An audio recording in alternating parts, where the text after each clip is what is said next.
Segala puji bagi Allah Subhanahu wa Ta'ala, Tuhan yang Maha Esa, yang sampai hari ini masih memberikan kesempatan kepada kita semua untuk dapat hadir di persidangan ini dalam rangka mencari dan menemukan keadilan dan kebenaran yang sebenar-benarnya tanpa ada intervensi dari pihak manapun. Pada kesempatan ini, saya menyampaikan penghargaan yang setinggi-tingginya atas kebijaksanaan, kearifan, ketegasan, dan netralitas Bapak Hakim yang dalam memeriksa dan mengadili perkara ini. Ketegasan dan netralitas Bapak Hakim yang mulia selama proses persidangan patut dijadikan teladan dalam penegakan hukum, sebab putusan yang akan dijatuhkan oleh Bapak Hakim yang mulia mencerminkan sebuah mahkota yang indah dipandang mata. Ketika pada saatnya nanti Bapak Hakim yang mulia dalam perkara ini menjatuhkan keputusannya, maka bertanyalah kepada hati nurani yang paling dalam, karena disitulah akan ada lahir sebuah kebenaran dan keadilan. Apakah adil jika saya melakukan perbuatan merepost atau mengunggah kembali postingan dari Dr. Samira mengenai produk skincare berbahaya, lalu saya disimpulkan melakukan tindak pidana, membuka rahasia, atau melakukan pengancaman? Apakah adil jika karena profesi saya sebagai artis atau public figure yang mengunggah kembali postingan dari Dr. Samira dengan menambahkan kalimat jangan membeli produknya karena membahayakan kulit walaupun yang jual seorang dokter yang dalam konteks membela kepentingan umum, lalu saya juga dikatakan melakukan suatu perbuatan pidana? Dan apakah adil jika saya berkata yang sebenarnya tentang produk Glowing Booster Cell atau salmon DNA yang ada jarum suntiknya, produk yang sama, yang overklaim, overprice, tidak terdaftar di BPOM dan diduga mengandung bahan berbahaya, lalu saya juga dikatakan melakukan suatu perbuatan pidana? Oleh karenanya, melalui duplik ini, saya meminta dan memohon kepada Bapak Hakim yang mulia dalam menjatuhkan keputusannya kepada saya sesuai dengan kebenaran yang sebenar-benarnya, bukan kebenaran fiktif seperti yang disampaikan oleh jaksa baik dalam surat tuntutannya maupun dalam repliknya. Majelis Hakim yang mulia, para pengunjung sidang yang terhormat, rekan-rekan media yang saya hormati. Jaksa penuntut umum dalam repliknya mengatakan saya melakukan acting dengan menyampaikan narasi fiktif. Kemudian jaksa juga mengatakan dalam repliknya bahwa saya pernah melakukan telepon bertiga kepada Dr. Oki Pratama dan Ismail Marzuki. Dalam percakapan itu, jaksa menyimpulkan bahwa saya, Dr. Oki Pratama, dan Ismail Marzuki melakukan kesepakatan untuk mengancam dan memeras Reza Gladys. Terhadap hal yang disampaikan jaksa tersebut, saya menanggapinya sebagai berikut.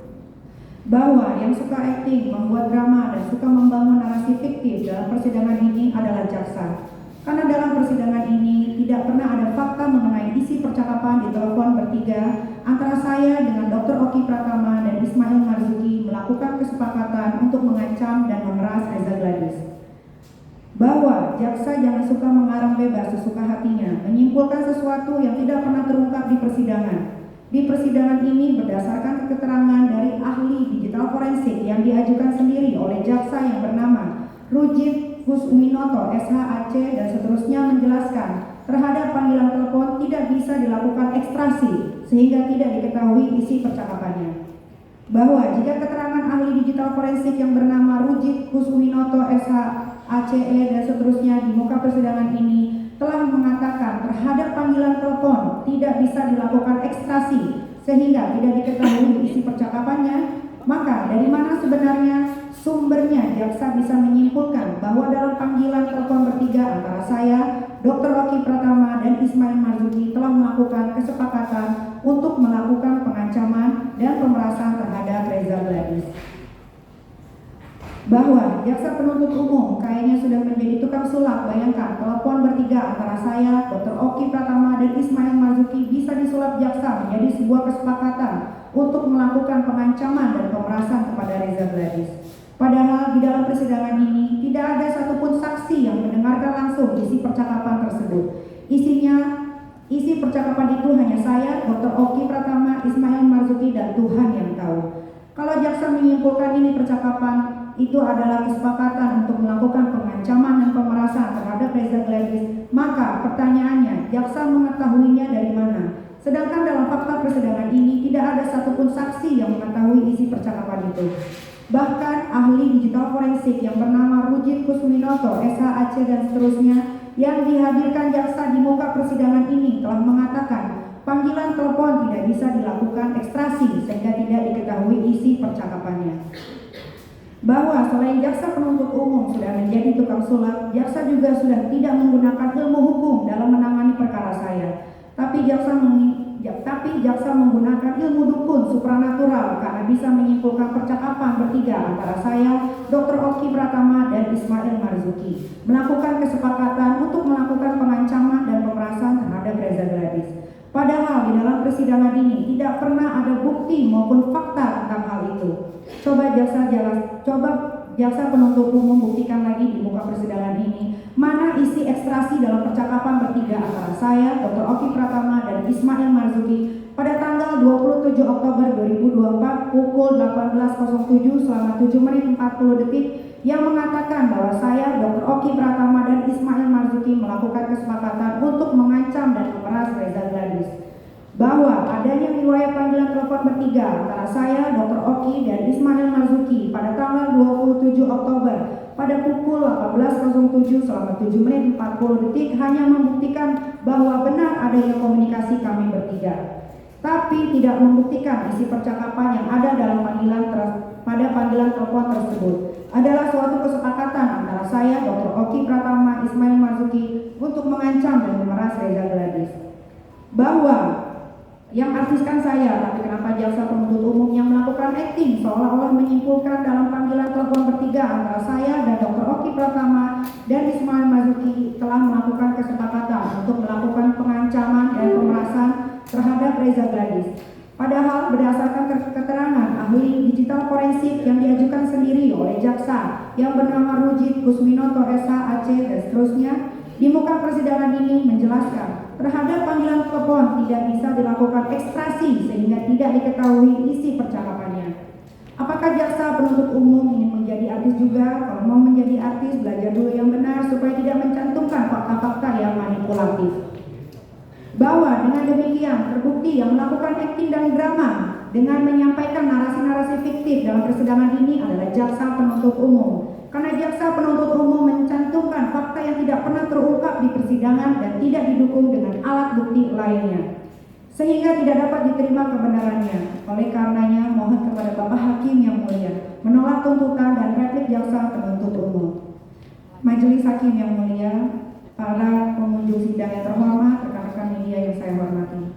Jaksa penuntut umum dalam repliknya mengatakan Reza Gladys tidak pernah meminta tolong dengan Ismail Marzuki. Reza Gladys menyerahkan uang 4 miliar kepada saya melalui Ismail Marzuki karena merasa terancam, bukan karena Reza Gladys meminta tolong. Terhadap hal yang disampaikan jaksa tersebut, saya menanggapinya sebagai berikut. Bahwa dalam repliknya, jaksa penuntut umum menyebutkan akan menyadarkan saya melalui fakta persidangan dengan kalimat sebagai berikut. Bahwa jaksa penuntut umum akan menyadarkan terdakwa Nikita Mirzani melalui fakta persidangan bahwa saksi Reza Gladys tidak pernah meminta tolong kepada saksi Ismail Marzuki untuk dipertemukan dengan terdakwa Nikita Mirzani. Bahwa jaksa penuntut umum sudah melakukan kebohongan di persidangan ini dengan membangun narasi-narasi fiktif. Karena dalam persidangan ini saya mengajukan bukti rekaman percakapan antara Ismail Marzuki dan Reza Gladys yang narasi kalimatnya saya kutip sebagai berikut. Reza Gladys, gimana ya Manil? Biar dibantu apa direview apa gimana caranya gitu? Aku bingung Manil. Ismail Marzuki. Oh itu gampang. Reza Gladys, bisa ya Manil? Dibantu ya Manil? Ismail Marzuki, bisa dong, bisa. Iya nanti aku tinggal konfirmasi. Aku bilang ke Nikita. Potongan percakapan di atas sudah saya jadikan bukti dalam persidangan ini sebagaimana tercantum dalam bukti nomor T50.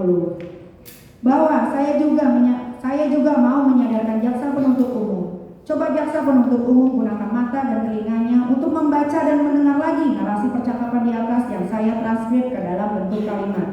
Di situ jelas terlihat Reza Gladys meminta bantuan kepada saya melalui Ismail Marzuki.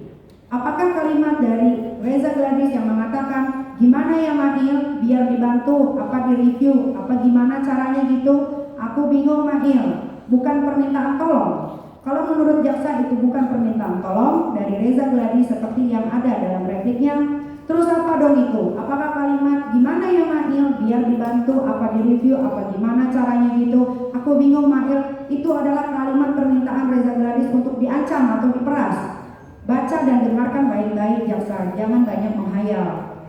Bahwa selanjutnya bukti Reza Gladys meminta tolong kepada saya melalui Ismail Marzuki juga terbukti dalam adanya percakapan Reza Gladys yang menyampaikan kepada Ismail Marzuki sebagai berikut. Reza Gladys, tapi Kak Niki bisa bantu aku kan Mail?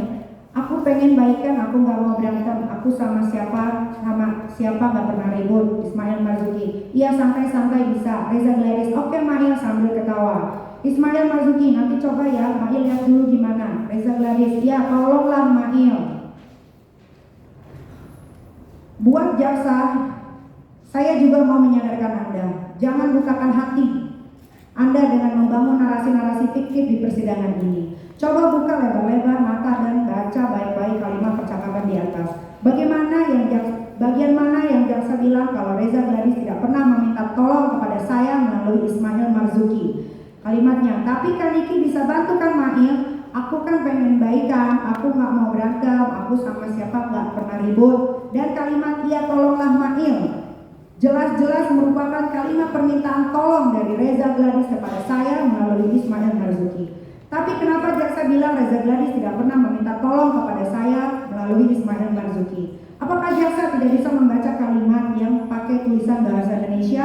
Apa perlu kalimat percakapan itu diganti jadi bahasa Inggris, bahasa Belanda, atau bahasa Rusia supaya jaksa bisa paham?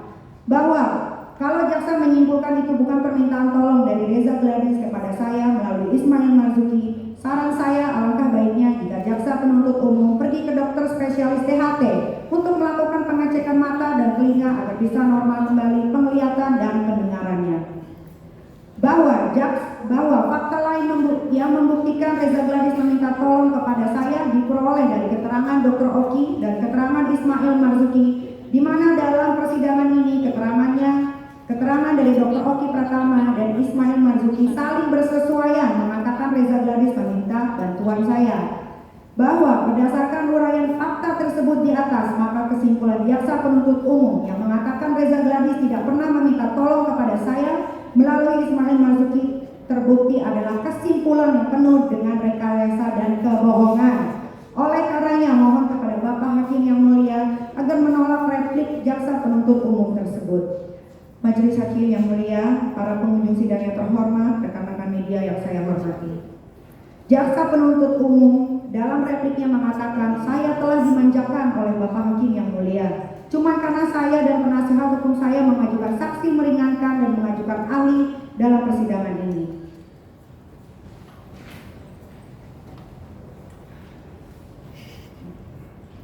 Terhadap hal yang disimpulkan jaksa tersebut, saya menanggapinya sebagai berikut. Bapak Hakim yang mulia, saya sebagai orang yang tidak memahami hukum ketawa ngakak melihat dalil yang disampaikan jaksa dalam repliknya. Saya merasa heran dengan dalil jaksa tersebut yang mengatakan bahwa Bapak Hakim yang mulia memanjakan saya dan penasihat hukum saya hanya karena saya dan penasihat hukum saya mengajukan saksi meringankan dan ahli di persidangan ini. Pertanyaan jaksa tersebut membuat institusi Kejaksaan Agung Republik Indonesia telah tercoreng marwah dan wibawanya. Baru kali ini saya mendengar ada jaksa yang menyimpulkan jika terdakwa mengajukan saksi meringankan dan mengajukan saksi ahli dalam persidangan dikatakan sebagai sebuah perbuatan majelis hakim yang mulia dalam rangka memanjakan seorang terdakwa dan penasihat hukumnya. Sungguh miris melihat dan mendengar pertanyaan dari jaksa tersebut. Terlihat seolah-olah jaksa merasa berkuasa, tidak boleh ada terdakwa dan penasihat hukumnya yang menghadirkan saksi meringankan dan saksi ahli. Pokoknya semua saksi dan ahli hanya boleh diajukan oleh jaksa. Bahwa sejak kapan aturan hukum di negeri Republik Indonesia ini menyatakan kalau terdakwa dan penasihat hukumnya mengajukan saksi meringankan dan mengajukan ahli disimpulkan sebagai sebuah bentuk perbuatan majelis hakim dalam rangka memanjakan seorang terdakwa dan penasihat hukumnya. Jaksa silakan bikin aturan hukum sendiri saja supaya bisa sesuka hati mempermainkan hukum. Pertanyaan seperti itu bukan hanya tidak pantas tapi juga menunjukkan betapa dangkalnya pemahaman jaksa terhadap hukum acara pidana di negeri ini.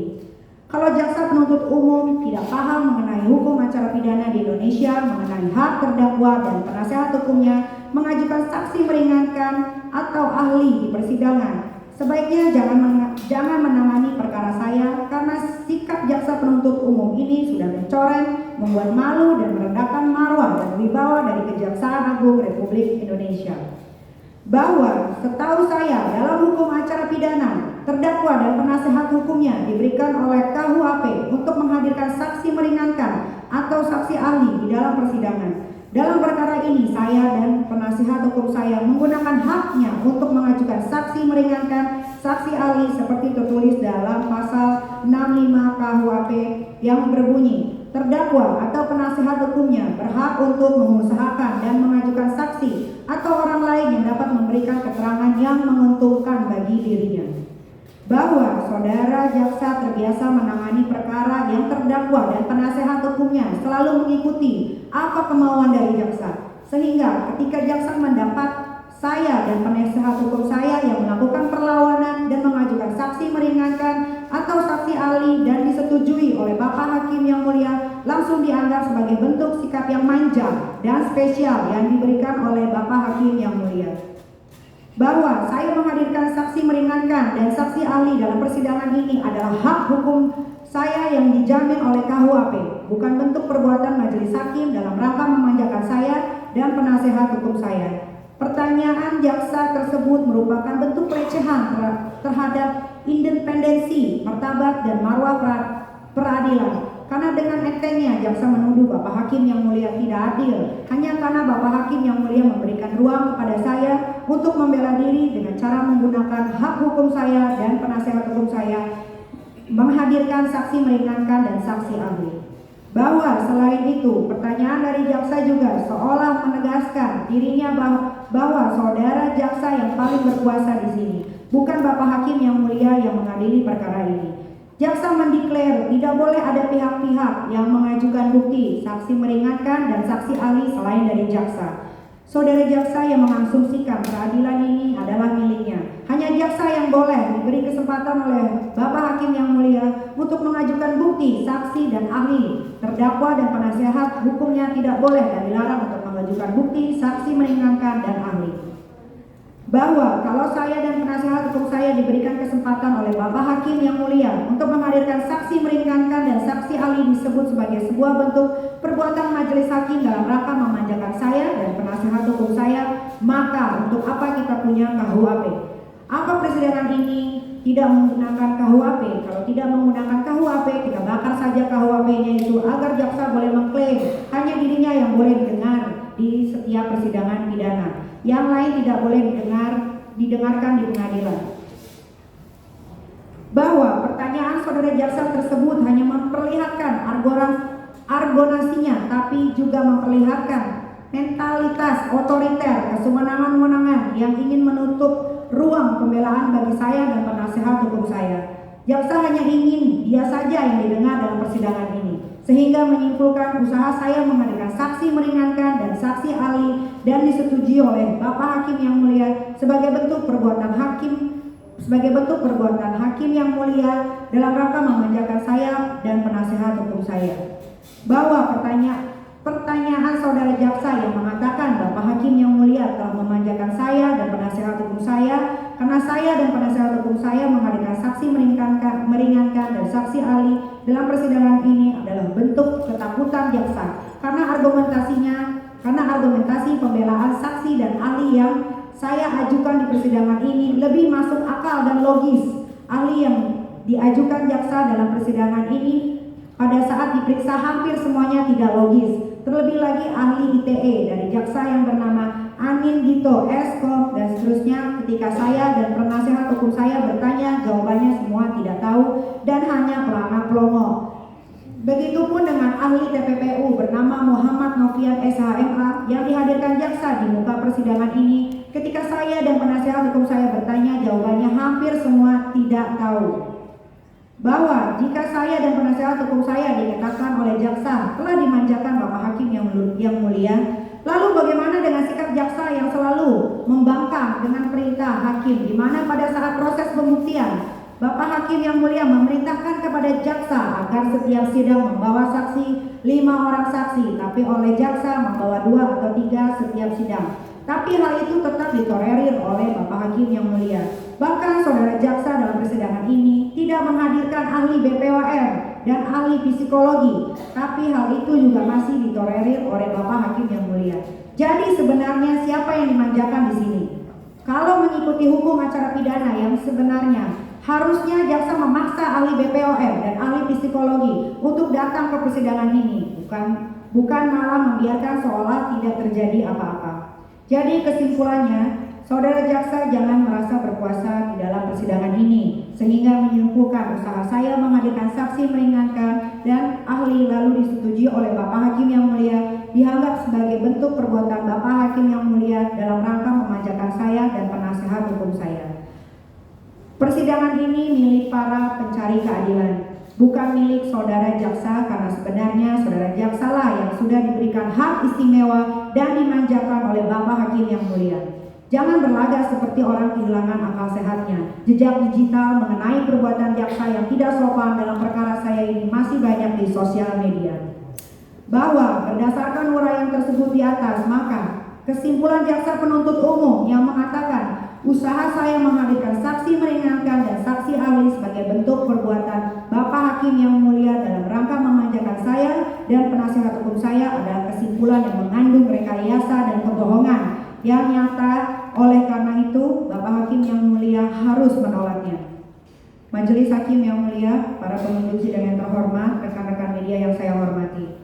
Jaksa penuntut umum dalam repliknya menyimpulkan bahwa saya yang menyuruh Ismail Marzuki untuk berkomunikasi dan meminta uang sebanyak 5 miliar kepada Reza Gladys dengan tujuan agar saya tidak menyerang dan tidak menjelek-jelekan produk maupun pribadi Reza Gladys, sehingga pada akhirnya disetujui, disepakati dan disanggupi oleh Reza Gladys sebesar 4 miliar.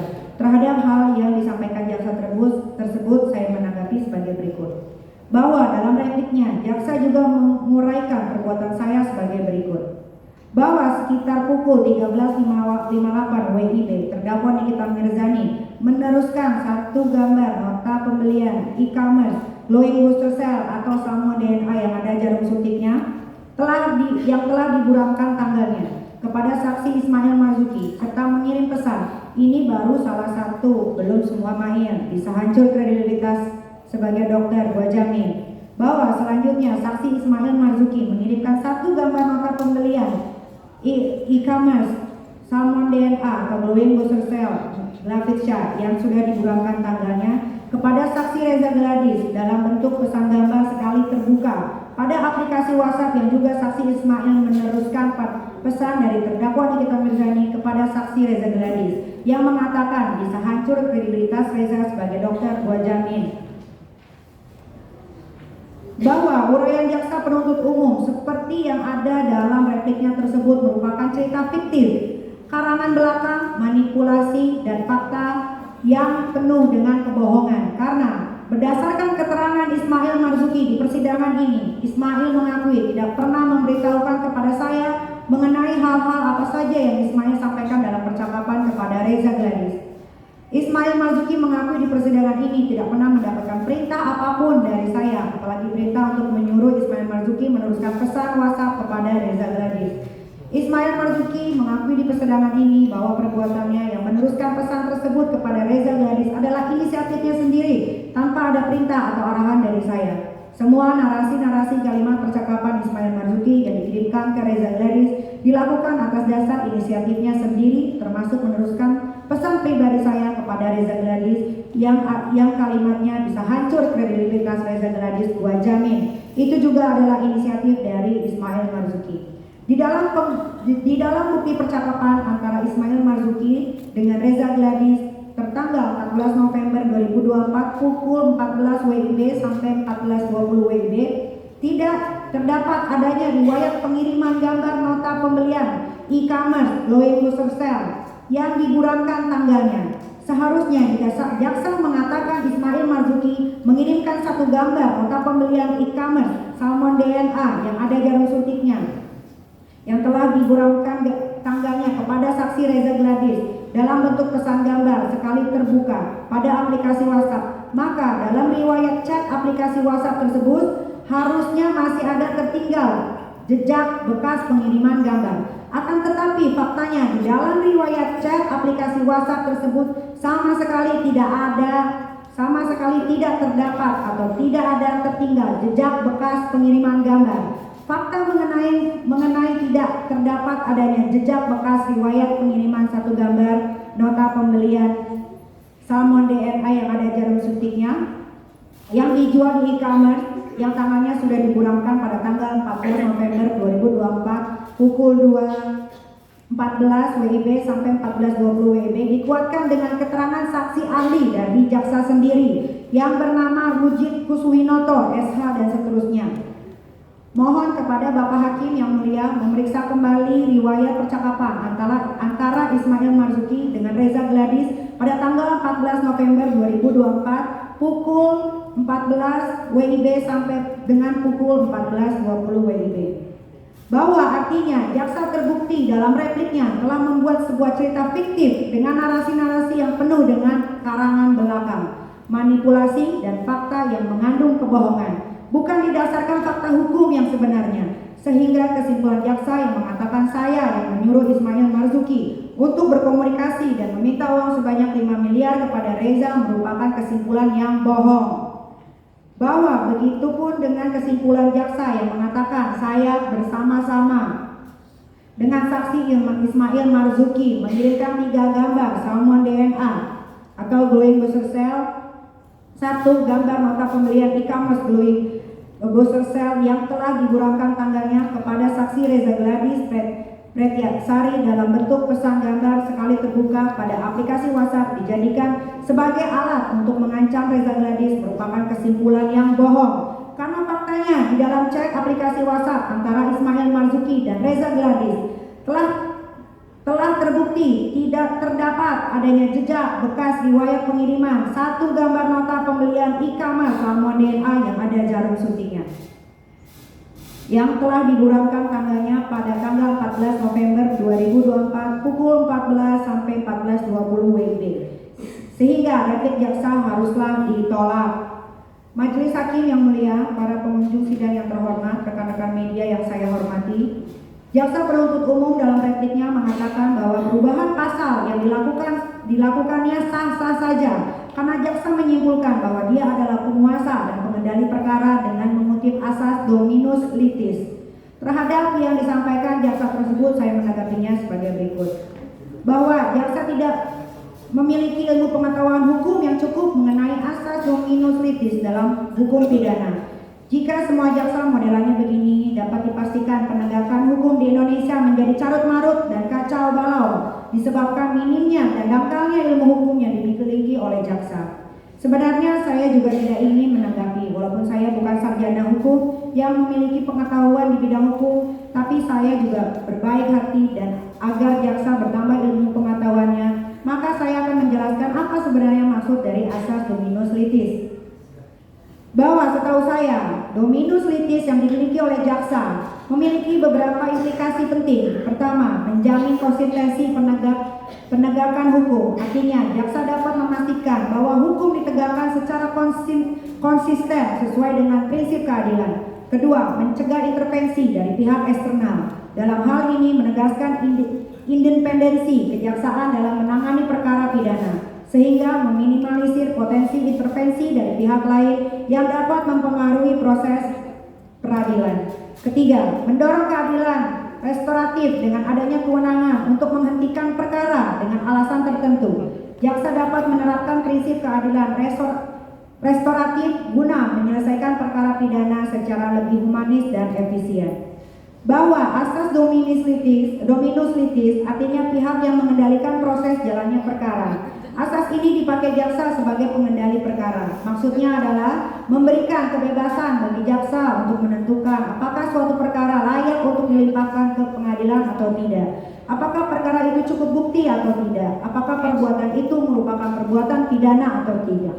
Itulah fungsi dari asas dominus litis yang sebenarnya, bukan seperti yang dijelaskan jaksa dipakai dengan sewenang-wenang untuk merubah pasal.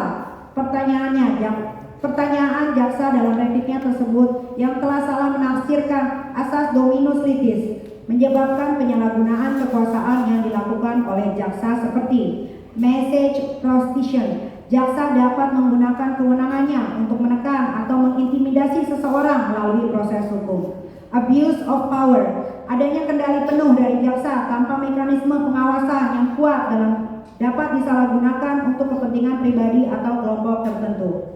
Overkriminalisasi, jaksa berpotensi menjatuhkan tuntutan secara tidak adil atau berlebihan jika tidak ada kontrol yang memadai. Bahwa jaksa yang menangani perkara saya ini tidak mempunyai ilmu pengetahuan hukum yang cukup dalam bidang hukum. Akibatnya, jaksa telah salah menafsirkan asas dominus litis.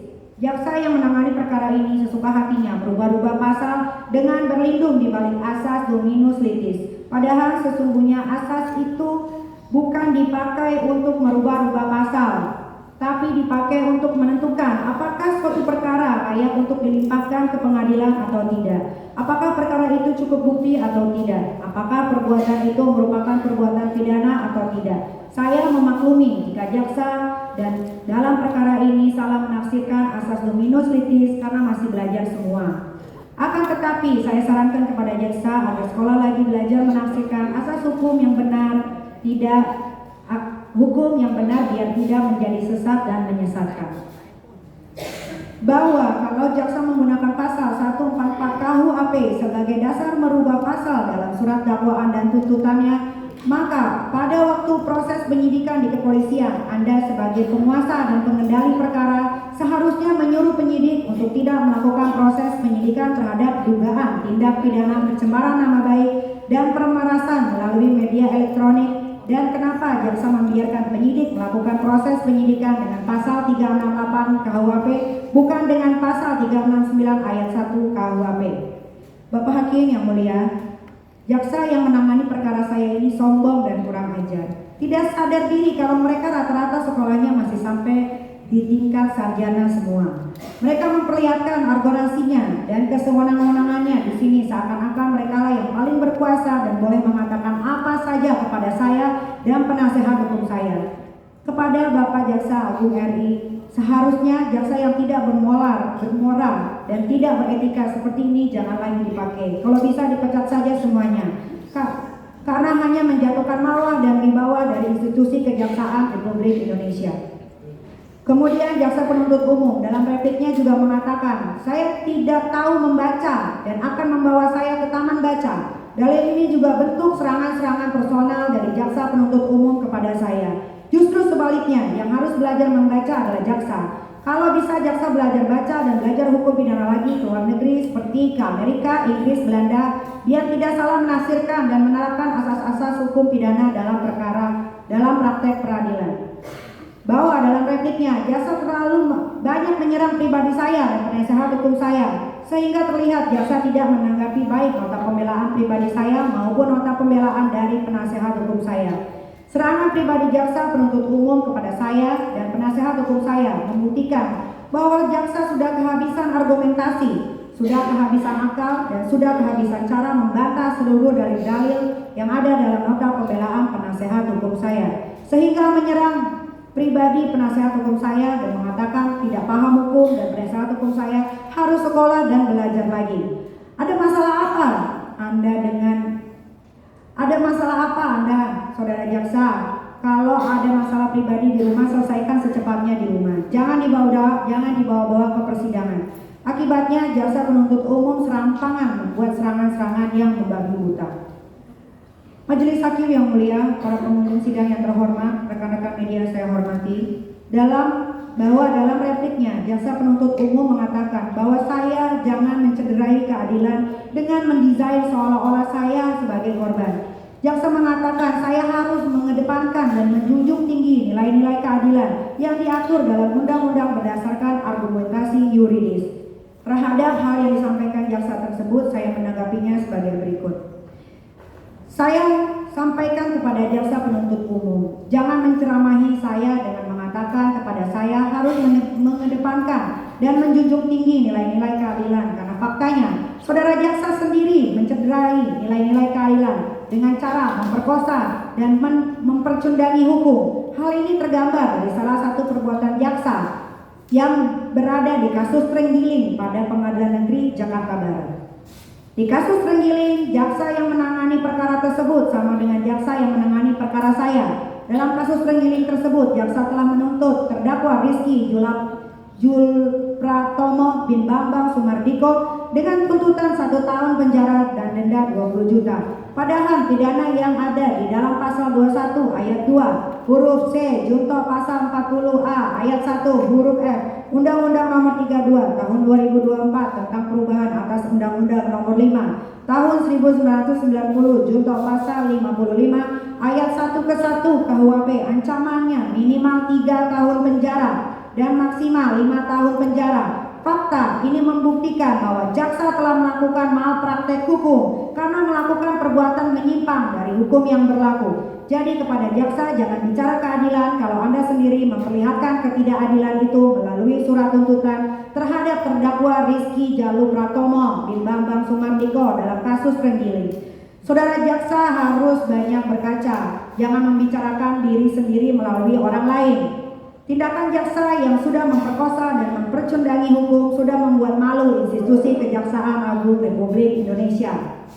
Dalam salah satu materi yang ada di dalam nota pembelaan pribadi saya adalah membahas tentang kasus Trenggiling yang hukumannya telah diporak-porandakan oleh jaksa. Akan tetapi dalam repliknya, jaksa penuntut umum tidak memberikan tanggapan terkait hal ini. Karena sesungguhnya jaksa penuntut umum tahu bahwa mereka telah memperbaikan hukum sesuka hatinya dengan dalil mengatasnamakan negara. Padahal jelas dan nyata perbuatan jaksa penuntut umum tersebut telah bertentangan dengan hukum. Bagaimana mungkin dalam pasal 21 ayat 2 huruf C junto pasal 40A ayat 1 huruf F Undang-Undang Nomor 32 Tahun 2024 tentang perubahan atas Undang-Undang Nomor 5 Tahun 1990 junto pasal 55 ayat 1 ke 1 KUHP telah mengatur ancaman pidananya minimal 3 tahun, tapi malah dituntut dengan tuntutan 1 tahun kepada pelaku. Ini sudah cukup membuktikan bahwa jaksa penuntut umum bertindak sesuka hatinya, bertindak sewenang-wenang dan menghalalkan segala cara untuk kepentingannya, bukan untuk kepentingan penegakan hukum. Selanjutnya, dalam penelusuran saya yang saya lakukan di Google, saya juga pernah menemukan latar belakang mengenai perbuatan jaksa yang badannya gendut, maaf saya nggak tahu namanya. Yang juga tidak sesuai hukum, di mana jaksa tersebut dalam perkara Olivia Nathania telah menghilangkan pasal pemalsuan surat dalam kasus tersebut yang dilaporkan oleh korban atas dasar adanya pemalsuan dan penipuan. Tapi menurut jaksa, yang badannya gendut, menghilangkan pasal pemalsuan surat. Padahal jelas-jelas dalam kasus tersebut terlihat adanya pemalsuan surat yang dilakukan oleh pelaku. Sehingga kesimpulannya, menurut saya, jaksa yang menangani perkara saya ini adalah jaksa yang sudah mahir dan terlatih untuk melakukan rekayasa dan kebohongan dalam persidangan. Majelis Hakim yang mulia, para pengunjung sidang yang terhormat, rekan-rekan media yang saya hormati, dalam repliknya, jaksa penuntut umum mengatakan bahwa saya lulusan D3 tidak memiliki kapasitas kompeten untuk melakukan edukasi mengenai skincare ke masyarakat, dan karena saya memiliki followers di akun TikTok sebanyak 7,6 juta melebihi followers Reza Gladys yaitu sebanyak 6,7 juta, maka saya memanfaatkan hal tersebut dengan menjelek-jelekan produk dan pribadi Reza Gladys. Terhadap hal yang disampaikan jaksa tersebut, saya menanggapi sebagai berikut. Sesuai Undang-Undang Perlindungan Konsumen, tidak ada syarat khusus yang mengatakan bahwa artis tidak memiliki kapasitas atau kompeten untuk melakukan edukasi kepada masyarakat mengenai adanya skincare yang berbahaya. Dalam Undang-Undang Perlindungan Konsumen tersebut juga tidak ada larangan bagi artis untuk melakukan review terhadap produk skincare yang berbahaya. Siapapun boleh melakukannya. Coba jaksa tunjukkan di persidangan ini pasal mana, ayat berapa, dan undang-undang apa yang berlaku di negeri ini yang melarang artis melakukan review terhadap skincare yang berbahaya. Jaksa jangan asal bicara. Selanjutnya, dalam perkara ini yang dimaksud oleh jaksa adalah akun TikTok saya yang bernama Nikita Hurhara memiliki follower sebanyak 7,6 juta adalah tidak benar dan merupakan kebohongan nyata dari jaksa. Buktinya terlampir di belakang yang mulia. kebohongan pertama dan diperlihatkan oleh jaksa dalam persidangan ini adalah akun TikTok saya yang bernama @nikita_huruhara. Followersnya cuma 1,5 juta, bukan 7,6 juta. Kebohongan kedua yang dilakukan dan diperlihatkan oleh jaksa dalam persidangan ini adalah di akun TikTok saya bernama @nikita_huruhara tidak pernah menjelek-jelekan produk Reza Gladys, tapi saya hanya merepost atau mengunggah kembali postingan dari Dr. Samira. Kebohongan ketiga yang dilakukan dan diperlihatkan oleh jaksa dalam sidang ini adalah pada bulan Oktober 2024 sampai bulan Desember 2024 saya tidak pernah menjelek-jelekan pribadi Reza Gladys. Kalau saya dikatakan telah menjelek-jelekan pribadi Reza Gladys, artinya tuduhan yang ditunjukkan jaksa kepada saya salah karena menggunakan pasal 27B ayat 2 junto pasal 45 ayat 10 huruf A Undang-Undang ITE. Bukan menggunakan pasal pencemaran nama baik yang diatur dalam pasal 27 ayat 3 junto pasal 45 ayat 3 Undang-Undang ITE. Majelis Hakim yang mulia, para pengunjung sidang yang terhormat, rekan-rekan media yang saya hormati, bahwa dalam repliknya jaksa umum mengatakan bahwa saya telah melakukan tindak pidana pencucian uang. Terhadap hal yang disampaikan tersebut, saya menanggapinya sebagai berikut. Bahwa berdasarkan hukum yang terungkap di persidangan, tidak ada upaya saya ini menyamarkan atau menyembunyikan asal-usul harta kekayaan. Sangat tidak mungkin saya dikatakan menyamarkan atau menyembunyikan harta kekayaan melakukan tindak pidana pencucian uang.